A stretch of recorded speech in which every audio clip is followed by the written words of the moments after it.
Okay, so we're back again with the second and final recording for the French and Indian War material. I hope everybody's doing really, really well, and I hope you're excited to find out a little bit more about this really important but often kind of overlooked period of American history. So when we left in our last recording, we had just sort of scratched the surface of the war itself, talked a little bit about America in general in the decades sort of starting out the 1700s. Essentially, the French and Indian War is America's sort of getting sucked into a long-term dispute between France and England. And in some respects, this is largely an issue of French and English diplomacy that just happens to involve the American colonies as part of this larger dispute, this larger sort of positioning or posturing of those two European powers trying to establish and expand their empires. So the French and Indian War is sort of outlined on the map here. The black hash mark designation, that's the British possessions. Primarily the 13 colonies along the East Coast. There are some claims up around Hudson's Bay and that kind of thing. But then you see the kind of spotted territory, which is really at the centerpiece of what the war is all about. Because that is the land that is disputed, it's contested between the French and the English. So you go up to the St. Lawrence River, all the way across the Appalachian Mountains, reaching right up to the Mississippi River. France controls Canada, which you can see there in the kind of opposite diagonal stripes. So the other side of the St. Lawrence and then the northern side of the Great Lakes. The British attempt in the sort of 1753-1754 time period to encourage the colonies to resist France's efforts at either establishing or strengthening its fortifications in that sort of dotted, disputed area. And this is where everything really kind of hits the fan, as it were. In 1754, for instance, one of the very first attempts by any colony to kind of interfere with France's actions is led by George Washington. George Washington at the time is a colonel. He is part of the Virginia militia that has been kind of activated as part of the British regular army. And he is sent out on primarily a diplomatic mission that goes horribly awry. And in some respects, his actions in early 1754 are seen by some historians as being the actual spark of the French and Indian War. And this is really unfortunate for Washington because it ends up being a huge international incident. Ultimately, it will be a contributing factor to the declaration of war between England and France. But it becomes very clear very quickly that the colonies aren't able to deal with this kind of situation entirely on their own. The colonies aren't thrilled about the idea of working together, partially because they have competing claims over some of this territory. And so if Virginia wants to claim areas along the Ohio River, and Pennsylvania wants to claim those same territories, they're not going to work together to try to drive out the French, because the next step would be who's going to actually get that land. So you don't have a lot of interest or excitement for colonial cooperation, and so a lot of times these efforts are really individualized, and certainly no single colony, even one that's relatively speaking, fairly powerful and resourceful like Virginia, no single colony is going to be able to resist the concerted effort of the French. And so it begins to be very costly in terms of money, very costly in terms of lives, and it's clear by 1755 into 1756 that this is not going to be a successful effort unless the British actually get involved directly through the use of the British Army. And that's going to take a little bit of effort. When it's increasingly apparent that individual colonies can't go at this all by themselves, enter Ben Franklin. Franklin will pop up occasionally throughout our class, all the way up until the 1780s. In this case, Franklin says, you know what, we should meet, we should have representatives from the different colonies meet to talk about the possibility of some kind of, not an organization, a political structure that will allow the colonies to cooperate and help them make decisions and deal with issues that confront all of the colonies together. And they meet in Albany, New York, and Franklin and these delegates come up with what's called the Albany Plan of Union. And this conversation happens in June of 1754. I should say right off the bat, this idea is never implemented. It's proposed and it's discussed.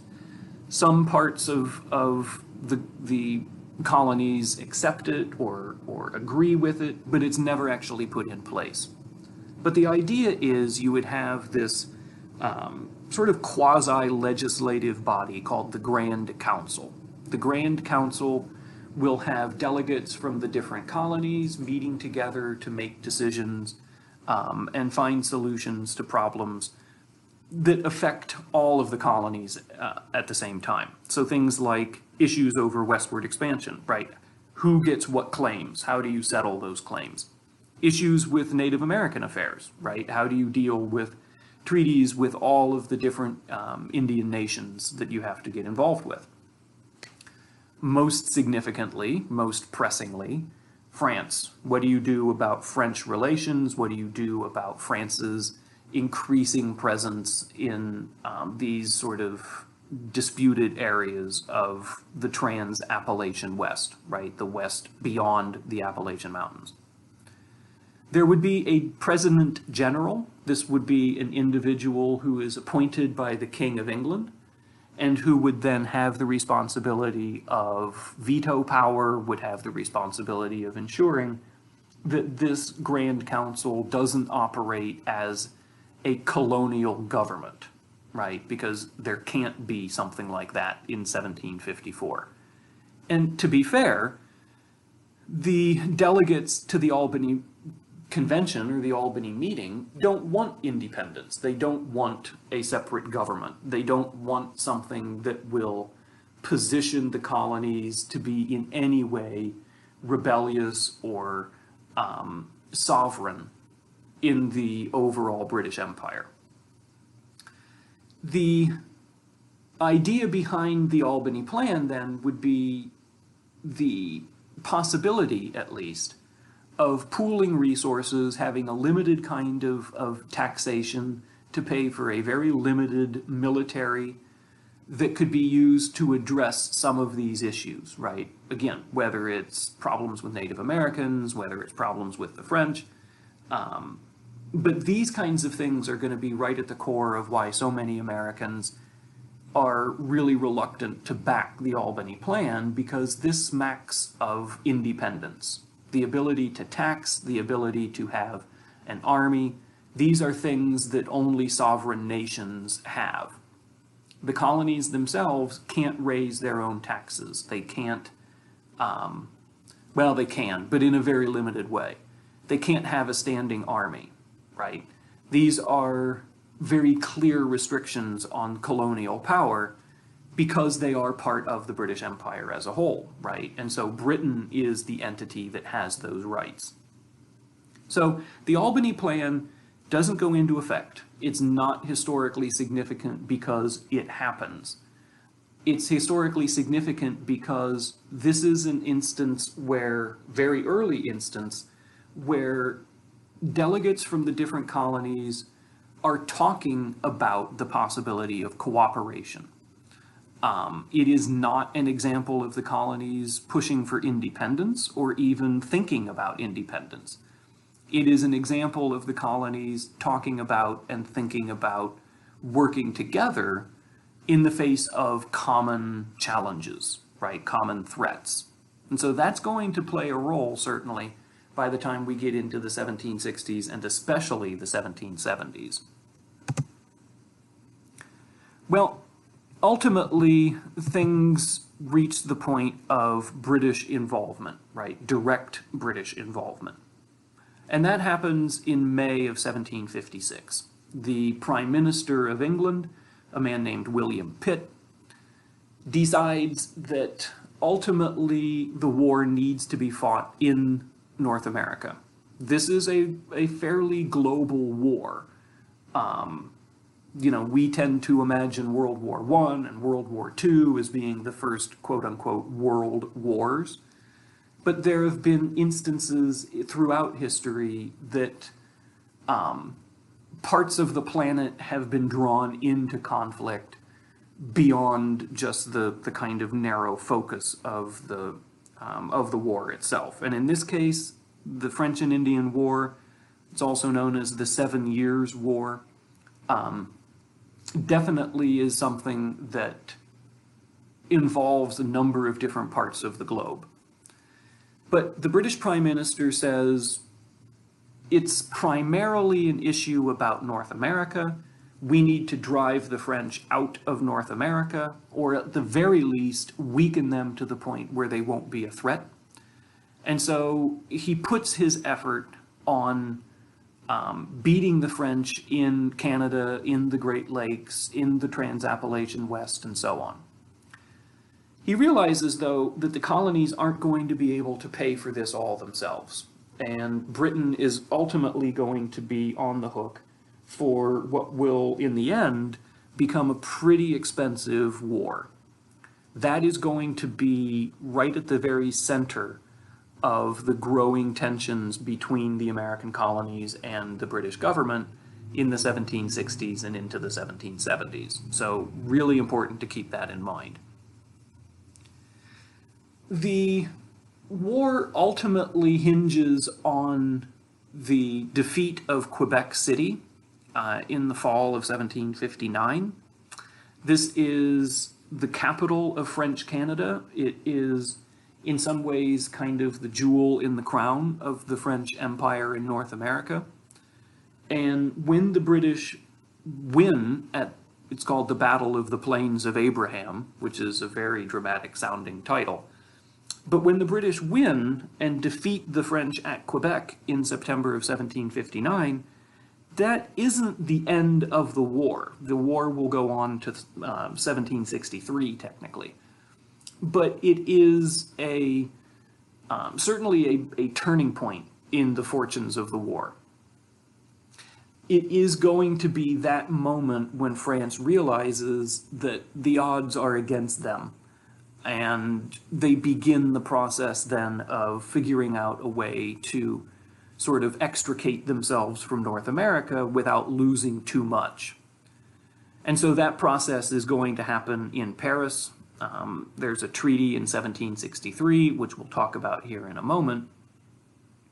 So the victory at Quebec, again, it's not the decisive end of the war kind of moment, but it certainly is going to sort of change the nature of the war going forward. So it's called the French and Indian War, and obviously then we need to talk a little bit about how do Native Americans fit into this whole equation. Well, there are some Native American nations that remain totally independent and totally neutral. They don't see any real advantage to getting involved on one side or the other. From their perspective, they're just as likely to be mistreated by the British as they are by the French, or vice versa. But there are a lot that do end up taking sides, and more often than not, they're making that decision based on one of two different factors, or both. On the one hand, there is the question of which European power, the British or the French, will ultimately support my nation or my tribe's traditional claims, right? So if I am a member of the Delaware, right? Maybe I'm a Delaware chief. I have to decide, well, do I believe that the French will support my claims in this part of North America, or do I believe that the British will support my claims to this land in North America? So that's a significant part.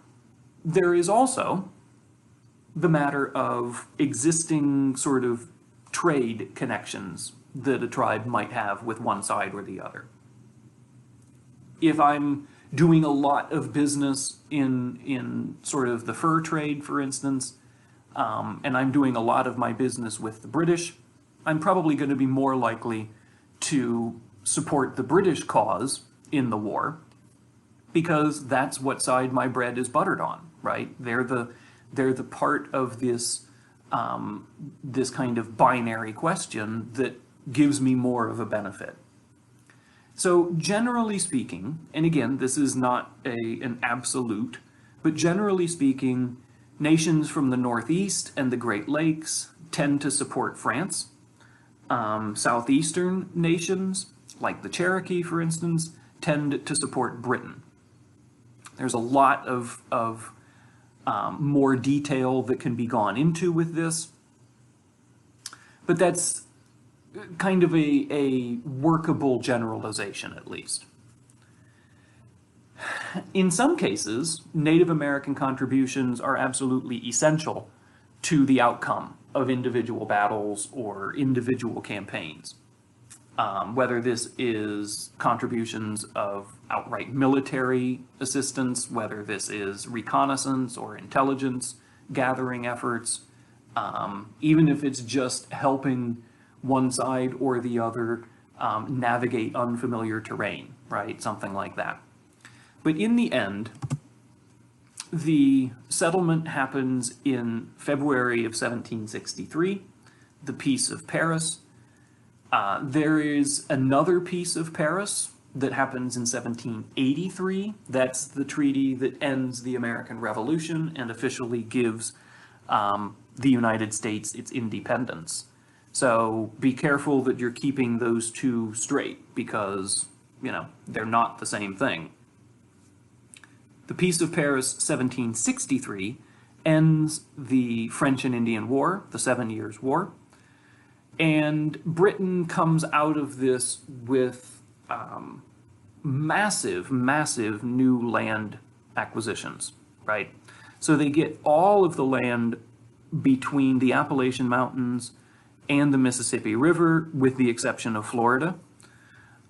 Florida will ultimately be returned to Spain as part of this very kind of labyrinthine effort at negotiating all the different sides of this international conflict.